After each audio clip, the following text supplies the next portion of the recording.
Welcome to Unity Spirit. It's been a while.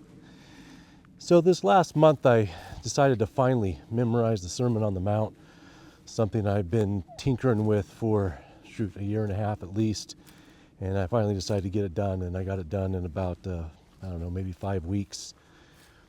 There's something about when you have to dwell on single verses for an entire day and then for many weeks afterwards, reinforcing them and then really forever to keep them. You really start to sink into those scriptures. And really, I think it opens up possibility of revelation when you spend that much time dwelling on words and on the word.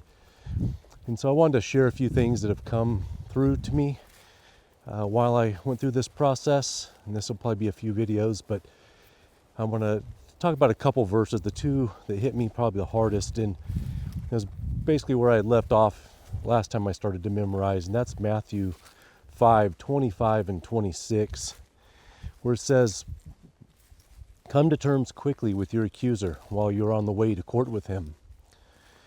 Or your accuser may hand you over to the judge, and the judge to the guard, and you will be thrown into prison.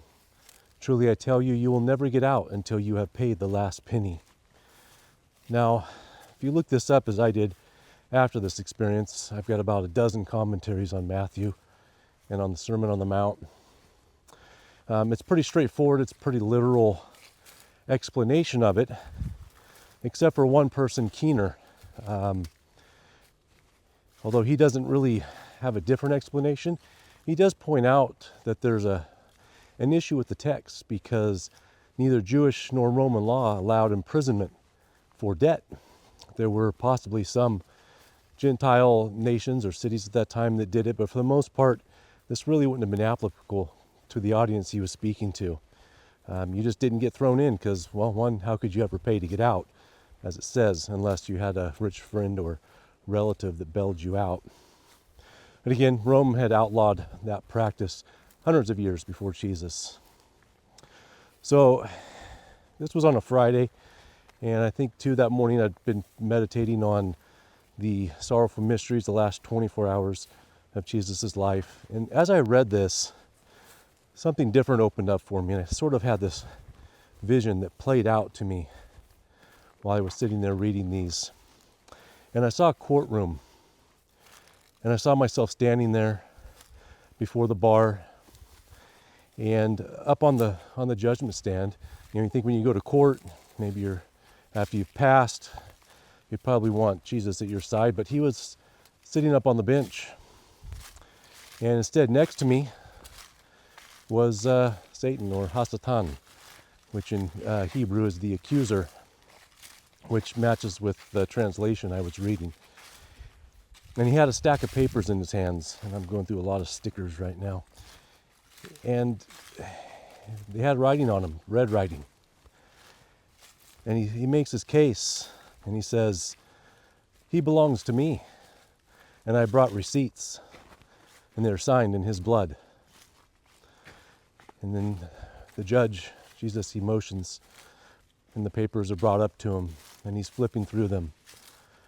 And he peers up over this pile of papers in his hands, and he says, "You're mistaken. These are not signed in his blood. It's signed in mine. You have no claim on this person. He's mine." And for me,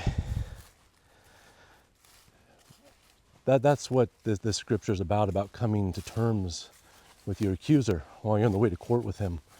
On the way to court is just going through life. It's that's kind of where we're heading in one way or another. So how do you come to terms with your accuser while you're on the way to court with him? Well, I think the best way is through prayer, and I think it's not so much coming to terms with him, right? You got to settle some things with him. I think that's what it means.